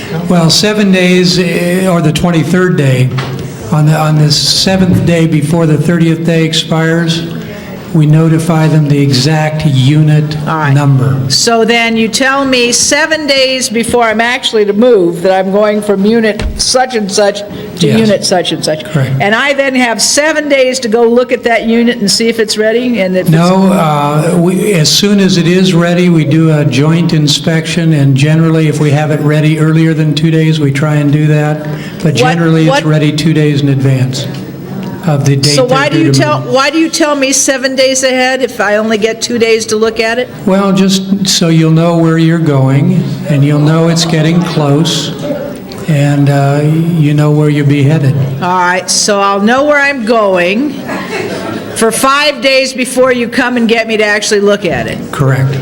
And how long do I have to look at it? I mean, how much time are these inspections? Well, whatever time is necessary to go through the inspection process. And so I say to you, well, the window is broken here, the heat doesn't seem to come on, the lights don't seem to work here, there's cockroaches there, and you say to me? I say to you, we'll get it repaired before you move in. Before I move in? Correct. Then why do these folks here say that's not happening? I'm not sure, to tell you the truth. I have to tell you, I can't think of any reason why on a rainy night at 8:30 at night they would come here and tell me it's not happening. This group would. This group would, hold it. This group has objected at every stage of the process, And each... Would you step- define for me what this group is? Well, the Unión de Vecinos, which is a self-appointed group of residents, not the elected resident leadership with whom we work with very carefully. Wait. You're treading in. Okay, but one in at the a wrong time water. here. Let's keep order. Well, I'm just Ms. Goldberg has the floor. Just And- trying to understand the situation. And I don't represent the area. I know Okay, you're Ms. Goldberg. well in advance of it. I'm just trying to understand it from my point of view. So there's a group called the Union of Neighbors. Correct. And this group has done what exactly? Well, they've been very vocal in opposing the housing authority at each step of the process. And what were their objections? They wanted absolute guarantees that they could remain on the site. You mean in the project? Correct. And, oh, you mean so when you move out for the repairs, you may not be able to move back in? Well, you're not moving out for the repairs, you're moving on-site from unit to unit. Okay, so then why isn't that an absolute guarantee then? Well, to the extent, I think what their concern has always been, that there won't be enough units for them to return if they move. All right. But you're moving them into another unit in the project. Correct. Time. And they So have why that- can't you make them a guarantee? Well, they do have that guarantee. They have a lease, and the lease won't allow us to put them out for anything other than health and safety or violation of the lease reasons. So Okay, in time. effect, they have All that. right. Chair Well, I'll leave recognizes. this in your able hands. Chair recognizes Councilman Burnson. Yes, Just can't imagine. let me just say that I can remember growing up in Boyle Heights, I can remember when they built Aliso Village. And it's still there, as I see when I go by coming out here. Let me just say that I think that I've been one of the toughest critics of some of the slumlords in the city. And I'm really, I don't know what the entire story is here, but I think I pieced together most of it. And it just seems to me that we have to expect the highest type of standard from our housing department and from the things that the city's involved in. And if the tenants have some legitimate objections, and it sounds to me like they do, then I think those things need to be corrected and looked into. One of the things that I think that there may be a problem, I don't know why, what the period of time that these units have to be renovated, but I know I had a similar project in my district. It was called Bryant Van Alden. And one of the problems we had there was lack of management because we had a lot of different ownerships. But I just wonder whether, and I hope Mr. Alatorre may want to look into this in conjunction with the Housing Department, as to whether the management is doing an adequate job of making sure the units are kept in good repair while the people are living in them, not just to shuffle them from unit to unit and repair the damage that's done because there's not adequate management and inspections to start with. So I don't know all the details. I think Jackie asked most of the questions that I would have asked. I would think that there ought to be a reason, maybe a period, a little longer period for them to inspect the units. From what I hear, the 2 days is not adequate. I think part of it is anxiety, and obviously sometimes you can't get it repaired in a couple days if that's all they have. So I'm going to support the councilman on this, but I would ask that we look into the management situation as far as the upkeep of the units to start with. Number two, that we listen to the gripes, the complaints that the tenants have and try to accommodate them, because after all, we're their landlord, and if we're going to be a landlord, let's be a good landlord. Let's not be like some of the people we criticize. Thank you, Mr. Burnson. Chair recognizes Councilman Alarcon. I just, I was taken aback by your comment that this group would, maybe there's some emotional response that came out of you there, but my concern is that, we represent all the constituents in the district, and it doesn't matter whether they were elected by their homeowners association or not. We've got to serve them, and when we see a group of organized tenants who are challenging the system, I just think they're supporting democracy, and I think they have every right to raise their points. But I agree with you, Councilman. I know you do. Wholeheartedly. I know you do, and I know that comment was not intended to be what it sounded like. Forgive me, that was out of frustration. It sounded worse than that. But my point is that, what I can't understand is what is the bureaucracy that requires that these people be moved about so feverishly? What is the two-day issue? What is that? Well, the issue is that the project is being done in several phases, and we need to stay on schedule in order to continue to access the money from our financing source, which is the federal government. So we need to stay on target. And we need, in order to coordinate it with demolition and construction, which are very delicately scheduled, we need to keep people moving. Well, And we gave them the option. There's no flexibility whatsoever. Well, we went through 2 expand years. that time frame beyond 2 days? I didn't say that, and I'm certainly going to look at that issue.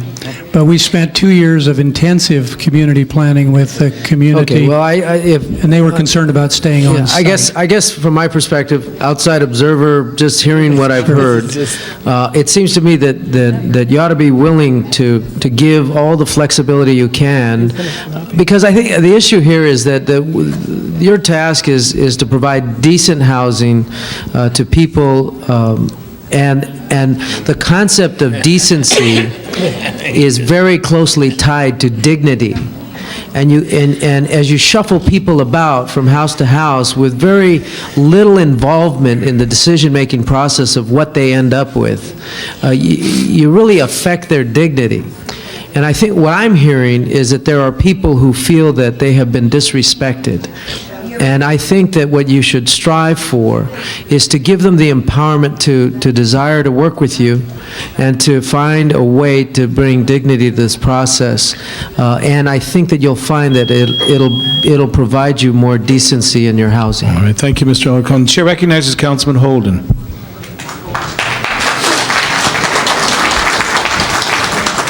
Thank you. I didn't speak yet, but thank you.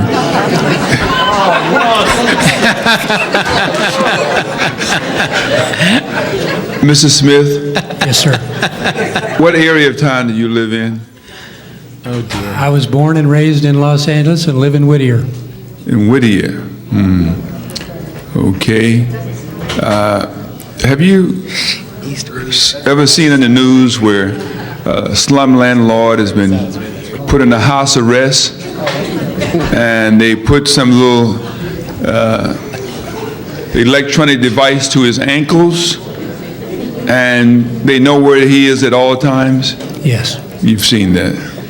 And some of the things that I read in the paper, which gave cause, a rise to have the judge sentence the landlord to house arrest, that's just on probation after they get out of jail. I heard tonight are just as bad or worse. And it's been repeated. Now, what you would expect the judge to do is to put the landlord in jail. That's 14 of these guys. That's not, I'm not with them on that one. Because they're the landlord. If they permit you, knowingly that is, to continue to operate in the manner in which you've been explained here tonight. I know sometimes even my constituents, they get a little upset and they form something called an ad hoc or whatever, and they're disgruntled, someone might say, but I never say that because I have to work with all of them. No, this is the only. And you're in a position where you would think like that also today. We were worried we wouldn't have anything to do today. The people are moving from one unit to another. Are they moving to a smaller unit? Yes or no? No. They're moving the same size unit, comparable unit. Yes. And when they move into that unit, they move there with do they know they're going to stay there permanently or be moved to another unit a short time thereafter? They may be moved to another unit after several months. Why? If because the unit they're in will be demolished, so they'll be moving in, hopefully, the next round into the new units be coming When will they offline. get a place to live in for the rest of their lives, maybe? Well, they'll start in September. The first new construction units will be off Or they the can line. build these new units, I see. Yes, we're building Because new these are units. old ones. They were born when Mr. Burnson was born. I won't comment on that, Councilman. Yeah, he's an old guy. They've been around for a while. You're right. So they're doing new ones right now. Correct. Okay. And so they, at some very short period of time, not too distant future, they'll be able to move into, you're demolishing the old ones, they'll go back into the new ones. Beginning in September, the mid-September, the first units will Will come you offline. admit to us before this public and the TV that no person or families living in those units today would be prohibited or excluded from moving into new units eventually? Absolutely. And I think, some of you hearing this for the first time, or you didn't know that? Okay, all right. Anyway, something is wrong with the process, and I think that you We'll look at should it. straighten up and fly right. Thank you, Mr. Hogan. Mr. Hernandez, did you wish to speak again before Mr. Alatorre closes? Yes, I did. All right, Chair recognizes Councilman Hernandez. No, Mr. Smith, and I think I have a picture of what's going on here. There's 1,300 units at Pico Aliso Village. Correct. 577 are going to be redone. Yes. So approximately 723 are going to remain the same. Yes. Well, Okay. yeah, you have 577, you have about 650 at Aliso Village, so it's closer to 650. Okay. I just want to make sure we don't, no, I'm asking some questions, because he started by saying there was 1,300 units altogether. Of the 577, you mentioned that 60 were senior citizens units, and then you had 91 townhouse-type units. There will be 280 townhouses, 81 cluster-type townhouses, and 60 senior citizen units built back. Okay, but altogether, they will total 577. 421. 421. We're demolishing 577 and building back 421. So you're eliminating, Correct. in essence, 90-something units. Yes, that was the condition under which we accepted the grant. So 90 units are being eliminated. Yes. Now, 90. Well, the difference between 577 and 421. Okay. It should be 150. 150 units are being eliminated. It's Now- made up by 216 additional Section 8 certificates. Yeah, the 200, Right. have you already issued them? Yes, they've been issued, and the families are being subsidized in private housing. So those people are moving out, Correct. and they are being told they do have the right to come back. Those who want to exercise the option to come back will be able to do so. Okay. Now, what's your vacancy rate? How many units are vacant at any given time? Right now, very few. So is that what your real problem is? Probably 10 to 15, yes. Is that what your real problem is? Yes, there are still people looking for units under Section 8, and as they leave, then these units become available to Okay. move people into. Now, I just wanted to kind of get, because we're playing a shell game in essence right now, with the hopes that when the new construction happens, everybody will end up happy. Right. We've done the numbers, and they work. Well, those are numbers. Right. I'm not sure that, from a human yeah. side, they Right, work. I understand. Okay, I just wanted to have those understandings, because, again, when the project was sold to Los Angeles, it wasn't sold that way. That might be what we really got, but it wasn't sold that way. And when you talk to community people, the reality, it's the politicians who are normally talking and the bureaucrats who have to implement. And I think that we need to make sure that Washington has a clear understanding of what our problem is. Yes. All right, thank you, Mr. Hernandez. Before Mr. Alatorre closes, I just wanted to recognize, for the benefit of the people in the audience, our interpreter, Maria Elena Gaitan, who is doing a remarkable job. Chair recognizes Councilman Hernandez Councilman Alatorre to close. Don, wait. Let me, see, whether it was a bad choice of words or the like, it was and I think you heard members react to it. And it was, at best, insulting and demeaning. And I'm sure that wasn't your intent. But see, it doesn't matter what our intent may be. Once it's said, people, take it not very kindly. There's some serious questions that have been raised, and I want to pursue those, not today. But I want to make it real clear that, we can't, as a city, write laws and a council write laws and expect others to live by those laws, and we not treat our own people that we own, that we have units for, treat them any less. And I realize the frustration, and I know that you're under a timeline and everything else, but let us remember that many of these people, it's not their problem that we're under a timeline. And because we're under a timeline, many times we are disrespectful, and many times we don't take into consideration the fact that they're being dislocated and moved into other units and the like. And we would hope that we're moving them into at least something comparable or better, and usually it should be better. Now, I know the units, once that they're constructed, are going to be better.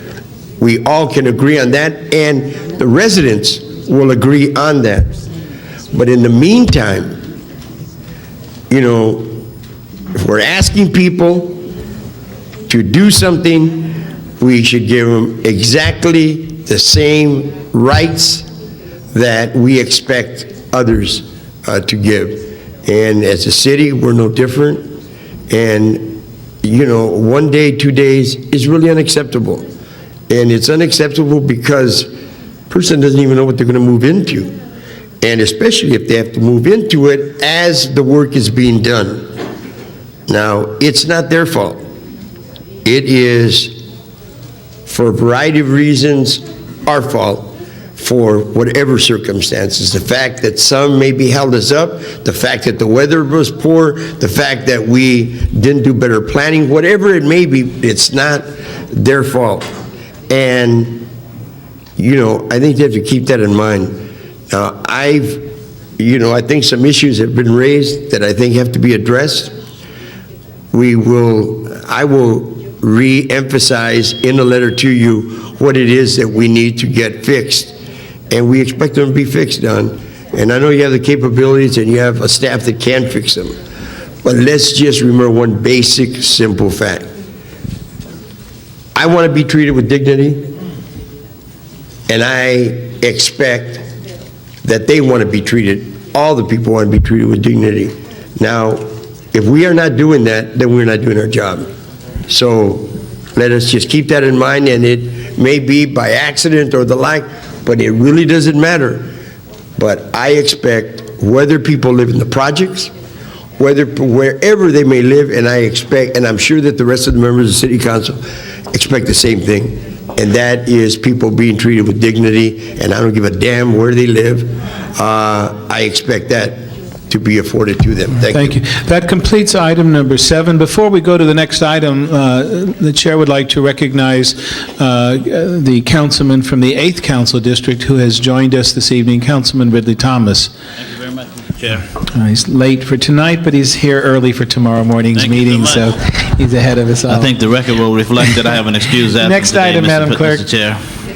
Item 8, called special. All right, there was item 8, there's a motion to continue item 8 but there's a gentleman, I think, was it you, sir? Yes, would you like to come forward? I don't have your name, so if you could give your name and address for the record and address the council on item number 8, and then there will be a motion to continue it to April 24th. Yeah, my name is Flavio Perez. I'm a student at Cal State LA, and I'm a political science major. And I would just like to get informed and to inform everyone. And since I like to know what's going on in the city of LA, since what the city owns, wanted to ask him what was the action for? The auction that is going to be held? Like, why is it necessary? The Chair, Councilwoman Miskowski, who represents the area, will respond to your question. These are two lots that are in the Pacific Palisades that the city purchased. Houses were on them that fell down in landslides. The lots are not buildable, and the question is whether or not the city can sell the property, put the property up for auction, where it could be bought with no development potential on it, but just be used as an open space easement by properties that might be in the immediate vicinity. The local residents association has asked for 30 days to continue the matter, to discuss it and consider it. And the other reason that I asked to continue it is because that there needs to be provisions put on the lot and the deeds indicating that they cannot ever be used for any future development because of the geologic instability. So these are the assets of the council? Pardon me? Are these assets of the council that are going to be sold? The city did purchase these properties in litigation. Okay, thank you. Thank you very much. All right, without objection, item number 8 will be continued until April 24th. Next item, Madam Clerk. Item 9, called special by Councilman Councilmember Burnson called item 9 special. I'm satisfied on that. I was concerned there might be some vital information that should be retained for the city on water rights and so forth, but I'm told that's all been already taken out and preserved, so I'm ready to approve item 9. All right, we have a motion to approve the communication from the chairperson of the committee. Call the roll, Madam Clerk. Alarcon, Alatorre, Burnson, Chick, Fiore, Galante, Gober, Hernandez, Holden, Miskowski, Ridley Thomas, Wax, Walters. 14 ayes. All right, that item is approved. Next order, Madam Clerk. This is a time for comments from the public on non-agenda items. All right, we've completed the regular agenda. We have public comment now, and I have 2 cards of people requesting to be heard. Mr. George Cabrera, Mr. Cabrera here, and then Mr. Pat Moser. Public comment. Good evening. My name is George Cabrera, Jr. I'm the Vice President for the Hillside Village Property Owner Association, and I'd like to disclose to Councilman Richard Alatorre on behalf of the Hillside Village Property Owner Association, Councilman Richard Alatorre, I would like to recognize and thank you for working with our community and providing valuable services for our community, and continue good repertoire. Thank you, Alatorre. Thank you, Mr. Cabrera. Mr. Moser. I'm Pat Moser. I'm 59 years old, born in Philadelphia, PA, and I'm a proud resident of the city of Los Angeles for 37 years. I'm going to say that I'm glad that we have a large city council like Philadelphia, but it should be doubled. But let me say this in what should be done now. There should be more frequent meetings of the city council in the field, and they should be held at least once a month. When there was 1 out of 12 meetings. And when they are held, the meetings should be held in the late afternoon or early evening. When council meetings are replayed on City View, Channel 35, the audio replay should be on council phone at the same time, simultaneously. Council phone should also have the council agenda for the next council meeting. At one time, several years ago, in fact, the city clerk did have a phone number that you could dial, which had a recorded phone message, which gave the council agenda. Let's bring it back, and you can do it now because of your system that you have in place. And lastly, but not leastly, City View, Channel 35, should also display the next council agenda. And please don't tell me to get it on the internet. I don't. Most people do not have computers, but a lot of people do have. Within the city of Los Angeles, they do have cable, and of course, every cable system in the city does have City View Channel 35. Thank you for listening to me. Thank you, Mr. Moser. That completes the public hearing. Next item, Madam Clerk. Motions for posting and referral. All right, those will be posted and referred. Next item. Excuses on the desk, Mr. President. Councilmember Chick has requested to be excused city business, leave at noon on Wednesday, March 25th, meets council policy. It's approved. approved. Councilmember Sabornish has requested to be excused from today's meeting. Personal business, a motion is required. It's approved. Councilmember Hernandez has requested to be excused city business to leave at 11:45 at tomorrow's meeting. Motion is required. That's approved. Councilmember Ferraro has requested to be excused from today's meeting due to personal business, meets council policy. It's approved. Councilmember Goldberg has requested to arrive at 11 a.m. Tuesday, March 31st, city business. A motion is required. Without objection, that's approved. The desk is clear, Mr. President. All right. Would the audience and the council please rise for adjourning motions?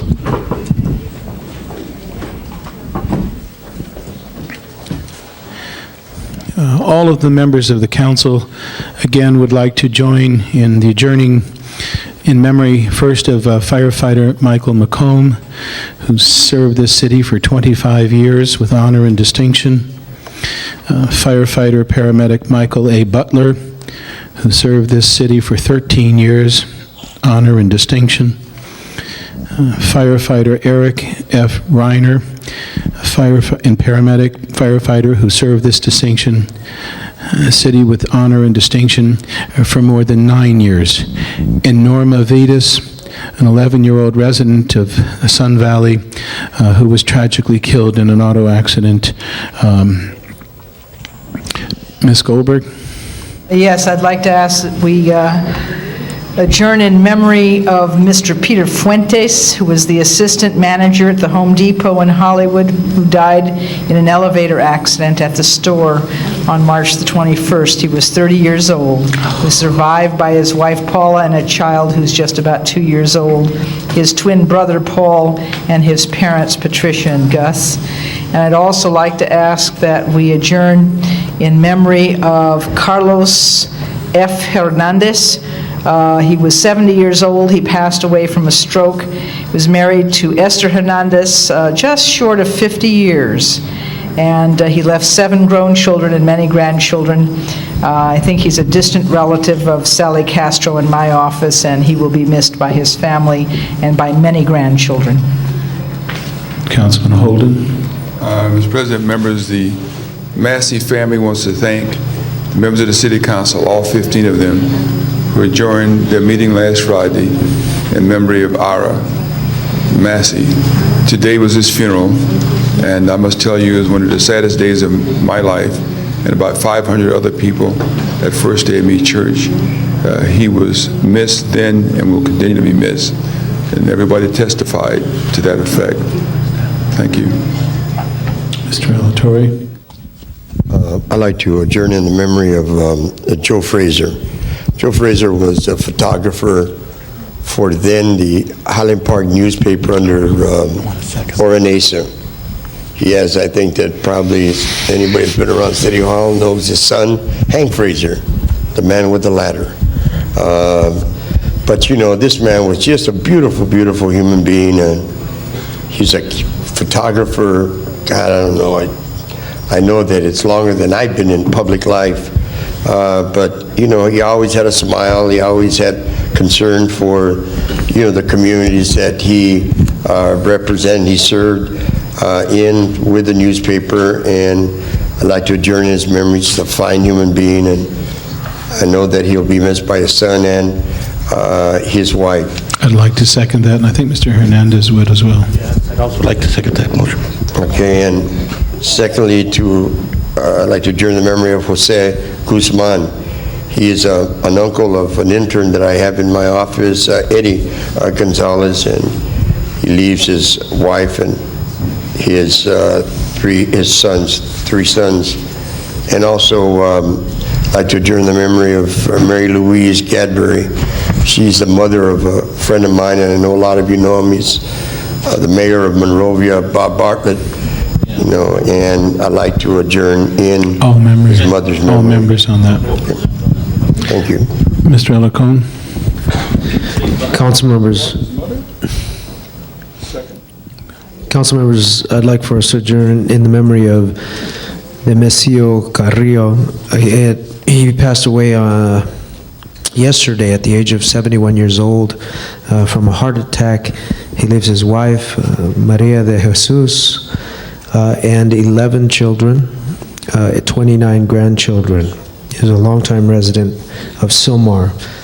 I'd also like to adjourn in the memory of Carolyn Ingram, a resident of Indian Hills, which is a housing development in Mission Hills. She was a longtime dental assistant instructor at North Valley Occupational Center for over 25 years before she retired. She was very helpful after the earthquake. When Alamany High School was destroyed, she was very helpful in helping us resolve concerns with the community and moving them to the Queen of Angels Seminary site where they're prospering. Finally, it gives me great sadness to ask that we adjourn in the memory of Kenneth James Coralejo. Kenny was raised in the city of San Fernando. His family resides in Mission Hills, right across from Brandon Park, where which is right across the street, basically, from the San Fernando Mission.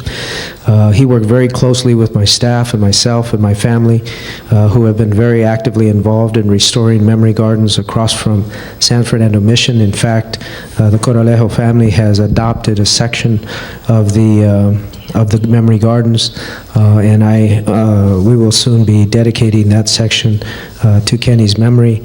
He's an artist. He danced. He was the senior member of the UCLA Ballet Folklorico. He was very active, as I mentioned, in Memory Gardens, Kutu Aslan. He marched with the farm workers in Salinas and San Fernando, and was an active participant in UCLA's 30-year reunion dinner committee. He died at the age of 40 years old. All right. And Mr. Alarcon, I'd like you to join me in adjourning in memory of Joe Phillips, who was a longtime resident of Lakeview Terrace, but for many, many years active in your district in Pacoima as a member of the NAACP, the Avalon Carver Club, the board of the Pleasureville Senior Citizens Home, and the Boys and Girls Club of America. He leaves his wife and 3 daughters, and I'll give the clerk the pertinent information, Ms. Goldberg, to join as well. Call the roll, Madam Clerk. Yes, Mr. Holden. Regarding Mayor Bartlett, I had the pleasure and the honor to meet the Bartlett family in 1955 when I came to Pasadena. Certainly, the losing of his mother is a tragic loss for the entire family. I know Ted, his uncle, and his father, Ray. Ray worked for Supervisor Dorn after he left the Pasadena Police Department. He was a highest-ranking minority member, a sergeant at that time, and so we all were very proud of his dad, Ray. He wanted to do great things for the people as a public servant on the staff of Warren Don, and he was in a political family, and of course the rest is history. Became a council person in Monrovia and has been the mayor for a number of years. So I wanted to be a co-presenter. Call the roll, Madam Clerk. Mr. Alatorre? Mr. Alacon? Mr. Burnson? Ms. Chick? Mr. Fuhrer? Ms. Galanter? Ms. Goldberg? Mr. Hernandez? Mr. Holden? Ms. Miskowski? Mr. Ridley Thomas? All right.